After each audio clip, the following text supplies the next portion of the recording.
Hello everyone, good morning সবাইকে। আমি জিশা, হ্যারিজিয়া চ্যানেলে তোমাদের সবাইকে ওয়েলকাম। কেমন আছো সবাই? আশা করি সবাই খুব ভালো আছো, আমিও ভালো আছি। সকাল সকাল ঘুম থেকে উঠে পড়েছি, উঠে ফ্রেশ হয়ে নিয়েছি।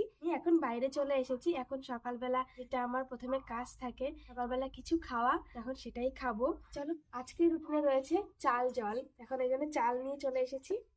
এই যে চাল, আর হচ্ছে এই যে জল। চলো এখন এই চাল জলটাই খেয়ে নিই।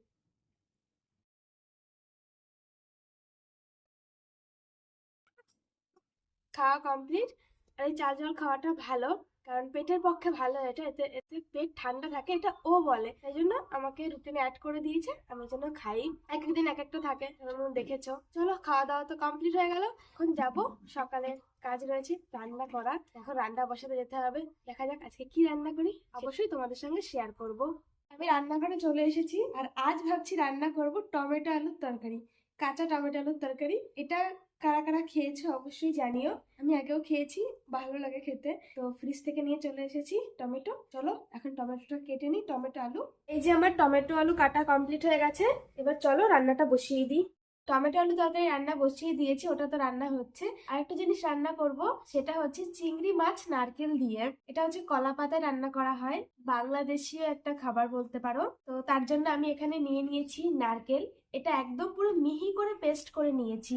এবার এর ভিতরে আমি বাকি লবণ হলুদ যেসব মশলা দিতে হয় সেগুলো সব দেবো, আর চিংড়ি মাছটা দেবো। তো চলো প্রসেসটা তোমরা দেখে নাও। এখানে বাটিতে আমি নিয়ে নিয়েছি নারকেল, এটা তো মিহি করে পেস্ট করে নিয়েছি, যেটা বললাম তোমাদেরকে। এবার আমি এর ভিতরে দেবো পরিমাণ মতন লবণ, আমি এতটা লবণ দিচ্ছি। এবার দেবো হলুদ, আর এর ভিতরে দেবো আমি লঙ্কার গুঁড়ো। একটু ঝাল ঝাল হবে, যেহেতু মিষ্টিটা রয়েছে, নারকেল তো মিষ্টি হয়, এই জন্য আমি একটু লঙ্কার গুঁড়ো দিচ্ছি, একটু 2 চামচ দিলাম এখানে। তোমরা যেরকম ঝাল খাও সেরকম দিয়ে নেবে। এবার এটাকে ভালো করে মিক্সড করতে হবে।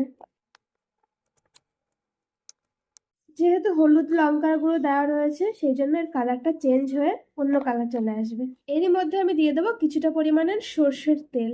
সর্ষের তেল দিয়ে তারপরে আবার ভালো করে মিক্সড করে নেব। আমার এখানে মিক্সড করা কমপ্লিট। দেখো কালারটা কেমন চেঞ্জ হয়ে গেছে। এর ভিতরে আমি চিংড়ি মাছ কটা দিয়ে দিলাম।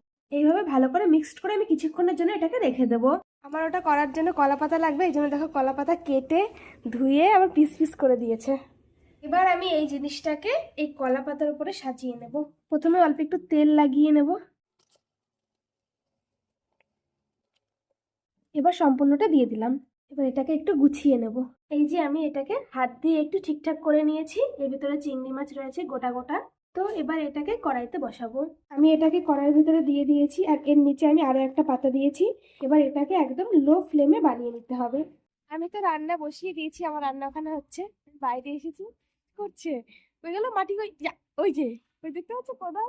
এইখানে কতটা মাটি ছিল, তাই তো হাত ঢোকার রাস্তা হয়ে গেছে। এই দেখো কি সুন্দর রাস্তাটা করেছে। আর এখন এখানে যে মাটিটুকু ছিল, সেই মাটিটুকু পরিষ্কার করে নিচ্ছে।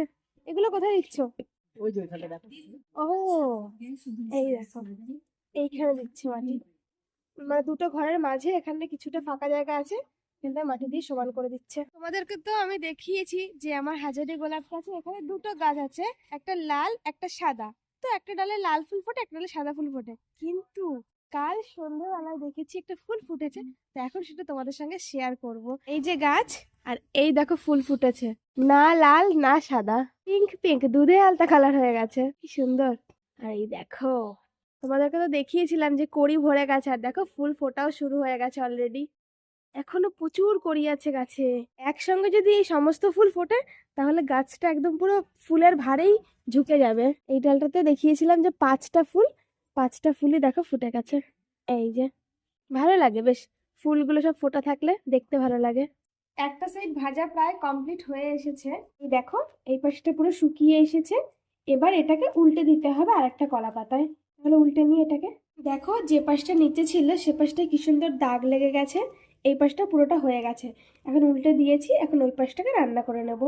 এই দেখো ঠিক এরকম দেখতে হয়েছে। আমি নামিয়ে নিয়ে চলে এসেছি, এটাও হয়ে গেছে রান্না। এখানে এটা রান্না করেছি, আর এটা টমেটো আলুর তরকারি চিংড়ি মাছ দিয়ে এটাও করেছি। আর এখানে ওর জন্য ভাত রেডি করে নিয়েছি। চলো এখন ওকে খেতে দেবো, ওকে ডাকি। ওকে তো খেতে দিয়ে দিয়েছি, ও আসছে। আর এই রেসিপিটা তোমরাও বাড়িতে বানিয়ে খেয়ে দেখতে পারো, তোমাদেরও ভালো লাগবে। খেতে বসে গেছে ও। কি জিনিস? টেস্ট করো। চিংড়ি মাছ হ্যাঁ, চিংড়ি মাছ আছে, চিংড়ি মাছ দিয়েই বানানো এটা। অন্যরকম টেস্ট, কোনোদিন খাইনি তো এরকম টেস্ট। বলো তো এটা কি? নারকোল। একদম ঠিক ধরেছ, নারকেল। ভালো হয়েছে, ওকে, অন্যরকম। আচ্ছা নাও তাহলে, তুমি খাওয়াটা কমপ্লিট করো। হুম। আমিও খাবার নিয়ে চলে এসেছি, এখন আমি খাওয়া দাওয়া করব। ও, আর সাথে রয়েছে বেগুন ভাজা, এটা বলতে ভুলে গেছিলাম। আজকের মেনুতে রয়েছে বেগুন ভাজা, চিংড়ি মাছ দিয়ে যেটা বানিয়েছিলাম ওটা, আর রয়েছে টমেটো আলুর তরকারি, ওটাও চিংড়ি মাছ দিয়ে। চিংড়ি মাছ কাদের পছন্দের খুব জানিও। চলো, বেগুন দিয়ে খাওয়া কমপ্লিট হয়ে গেছে, এখন খাচ্ছি নারকেল দিয়ে চিংড়ি মাছ দিয়ে যেটা বানিয়েছিলাম ওটা। দারুণ হয়েছে। A few moments later. স্নান করে চলে এসেছি, এখন যেতে হবে পুজো দিতে। তো চলো পুজো দিয়ে নিই, পরে আবার তোমাদের সঙ্গে দেখা হচ্ছে। আগের দিন তো তোমাদের সঙ্গে শেয়ার করেছিলাম যে বড় ফুলটাকে কেটে ফেলেছি, ওটা নষ্ট হয়ে গেছে। এখন দেখো এটাকেও কেটে ফেলতে হবে। এই ফুলটাও শুকিয়ে এসেছে, আর এই দেখো এই ফুলটা ছোট্ট একটু দেখেছো তোমরা, আর এই ফুলটা দেখো এখন কত বড় হয়ে গেছে। এটাও দেখো, কিন্তু পাপড়িগুলো এরকম ছড়িয়ে যাচ্ছে কেন তাই বুঝতে পারছি না। কিছু পাপড়ি নিচে পড়ে গেছে অলরেডি। ইনি যে কত লম্বা হবে ভগবান জানে, আকাশ ছোবে এবার। আর এই দেখো, আর এখানে না কিছু সাত পাতা হয়েছে, এই দেখো সাত পাতা। ও, এখানে একটা আছে, ভাঙতে পারলাম না, দাঁড়াও কেটে দিই। এই একটা, অনেকগুলোই সাত পাতা হয়েছে। দেখো একদম পুরো কচি ডাল, দেখো প্রত্যেকটা ডাল। দেখবে একটা জিনিস, এই যে একটা ডাল বেরিয়েছে, এই দেখো একটা করি, এই একটা ডাল বেরিয়েছে, এই যে একটা করি, এই যে একটা ডাল বেরিয়েছে, এই যে একটা করি, তিনটে করি, কি সুন্দর। কোথায় গেল আর একজন? একটা, দুটো, তিনটে, তিনটে ফুল ফুটবে, দারুণ লাগবে কিন্তু দেখতে। এখন এই ফুলটাকেও কেটে দেবো, এই ফুলটা ঝরে গেছে অলরেডি, দেখো এখান থেকে কেটে দিই। সাত পাতা আর এই ফুল, এগুলো গাছকে কাটা হলো। আর এখন গাছের পরিস্থিতি কিরকম আছে সঙ্গে আরো একটা জিনিস শেয়ার করব। এই দেখো, এই দেখো গাঁদা ফুল গাছ লাগিয়েছিলাম হলুদ কালারের, এটা একজনের বাড়ি থেকে নিয়ে এসে লাগানো হয়েছে। কিছুদিন আগে ছাগলে খেয়ে নিয়েছিল, এখন দেখো ঠিক আছে। এই একটা ফুল এসেছে, এই একটা ফুল, আর এখনো তিনটে কড়ি আছে। কিছুদিন পরে এটাতে অনেক বড় বড় ফুল হবে, সেটা তোমাদের সঙ্গে শেয়ার করব। 2000 years later. বাড়ি চলে এসেছি, কেমন কাটলো দিনটা? ওই যেমন কাটে। ভালো কেটেছে। ভালো, খারাপ না। এখন তাহলে কি খাবে, কি সন্ধ্যের সময়? একটু চপ মুড়ি খেলে হতো। এক কাজ করো, একটু বেগুনি বানাও, বেগুনি বানাও, আর হচ্ছে মুড়ি দিয়ে বেগুনি দিয়ে খেয়ে নেবো, তারপরে খানিক পরে ভাত খাও। যদি আছে ভাত খাওয়ার, তাহলে অল্প একটু বেগুনি বানাও। তুমি তো বললে কিছু আনতে হবে না কিনে, সেজন্য কিছু কিনে আনিনি। ভালো আছে, নাহলে তো বেগুনি কিনে আনলে তো হয়ে যেত। চলো এখন বেগুনি খাবে। যাও তাহলে বেগুনি বানাও তুমি। যাই তাহলে আমি বেগুনিটা কি বানাই। এই যে আমি 4 পিস বেগুন কেটে নিয়েছি, চলো এবার এটাকে ভেজে নি, বানিয়ে নি। বেগুনি খেতে চেয়েছে যখন, চলো বানিয়ে নিয়ে তারপর তোমাদের সঙ্গে আবার দেখাচ্ছি। এই দেখো আমি বাটিটা সাজিয়ে নিয়েছি, বেগুনি রয়েছে আর এখানে ধনেপাতা রয়েছে। এবার নিয়ে যাই ওর কাছে। বাবা, উনি তো টিভি টিভি চালিয়ে পুরো রেডি। আমি নিয়ে এসেছি, তোমাকে খালি বেগুনি খেতে চেয়েছিল আমার কাছে। আমি আবার করেছি কি, বেগুনি বানিয়েছি আজকে বেসন দিয়ে না, আজকে বানিয়েছি অন্য একটা জিনিস, যেটা আমি ওর মুখে শুনবো। আর হচ্ছে বেগুনি বানাতে গিয়ে দেখি আমার অল্প একটু যেটা গোলাটা থাকে ওটা বেঁচে গেছে, তা আমি আবার তার মধ্যে দুটো ধনেপাতা কেটে ধনেপাতা চপও বানিয়ে নিয়ে চলে এসেছি না। আরে টিভি দেখতে দেখতে তো হা হয়ে গেলে। ধনে পাতার চপ বানিয়েছো আবার তাই বললে? হ্যাঁ, এবার বলো এটা কি দিয়ে বানিয়েছি? বেসন দিয়ে বানিয়েছো? ও। বেসন না তো হুম, কি? চালের গুঁড়ো। ও, ও আগের দিন আমার কাছে বলেছে যে বেসন দিয়ে তো খাওয়া হয়, একদিন একটু চালের গুঁড়ো দিয়ে পকোড়া টাইপের বা বড়া টাইপের কিছু একটা খাবো। আমার মাথায় সেটা ছিল, তাই ভাবলাম কেননা আজকেই সেটা দিয়ে দিই। তাই আজকেই আমি এটাকে বেসন ছাড়া চালের গুঁড়ো দিয়ে বানিয়ে দিয়েছি। এই চালের গুঁড়ো দিয়ে ঠিকঠাক হয়েছে? ভালো লাগছে, অন্যরকম লাগছে টেস্ট। ঠিক আছে তো? হুম। চালের গুঁড়ো দিয়ে কেমন খাস্তা খাস্তা হয়েছে। ভাবতে কর্মাল কর্মাল করছো। মোটু পাতলে দেখবে নাকি? আচ্ছা, এবার ধনেপাতা চপটার ব্যাপার হচ্ছে, আমার অল্প একটু ব্যাটার যেটা বললাম বেঁচে গেছিল, সেই জন্য ধনেপাতার গায়ে পুরোটা লাগেনি, একটু ফাঁকা ফাঁকা আছে, ভাজা ভাজা আছে। ধনে পাতার টেস্টটা বেশি বোঝা যাচ্ছে। ধনেপাতার একটু বেশি আসবে, চালের গুঁড়োটা একটু কম আসবে। ওটা তাহলে তুমি খাওয়া দাওয়া করে নাও। আমি এখন রান্নাঘরে চলে এসেছি, টিভি দেখতে দেখতে অনেকটা দেরি করে ফেলেছি রান্না করতে আজকে। আর এখন রাতে হবে রুটি, এই জন্য আমি আটাও মেখে নিয়েছি, এখন ঝটফট করে রুটিগুলোকে বানিয়ে নিই।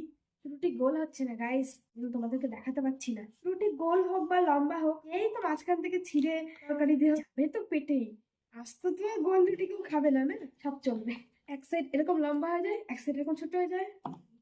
কমপ্লিট। আর ভাজো। যেন সেম সেম। বেশি রুটি বানানো হবে না, 3টে রুটি বানানো হবে, কারণ অল্প একটু ভাত আছে। রুটি গোল হচ্ছে। দাঁড়াও দাঁড়াও, তোমাকে দেখাবো। এই দেখো তোমরা, আমার রুটি গোল হয়েছে, একটু বেঁকে গেছে, এইটুকুর জন্য কোনো ব্যাপার না। শেষ রুটিটা। আমার রুটি বানানো কমপ্লিট হয়ে গেছে, রুটি প্লেটে নিয়ে নিয়েছি। এবার তরকারিটা দিয়ে সাজিয়ে নিই। প্লেট রেডি করে নিয়েছি, চলো এবার ওর কাছে নিয়ে যাই। আমি চলে এসেছি। আসো বসো। না শুরু করো খাওয়া। রুটি দেখো ঠিকঠাক হয়েছে কিনা। রুটি ঠিকঠাকই হবে, রুটিতে আর তো কোনো ওতে কোনো ব্যাপার নেই, তেল হলুদের তো আর ব্যাপার নেই ওতে। এটা দারুণ জিনিস কিন্তু। ঠিক আছে, হুম। তো ও খাওয়া দাওয়া করে নি, আমিও খাওয়া দাওয়া করবো একই সঙ্গে দুজনে বসে। আজকের মতন ভিডিওটা আমি এখানেই এন্ড করছি। দেখা হবে সবার সাথে নেক্সট আরো একটি ভিডিওতে। ততক্ষণে যেন সবাই সুস্থ থেকো, ভালো থেকো, সাবধানে থেকো। আর কে কোথা থেকে ভিডিওটা দেখছো অবশ্যই কমেন্টের মাধ্যমে জানিও। আর চ্যানেলটি সাবস্ক্রাইব করে পাশে থেকো। Tata, good night. Good night.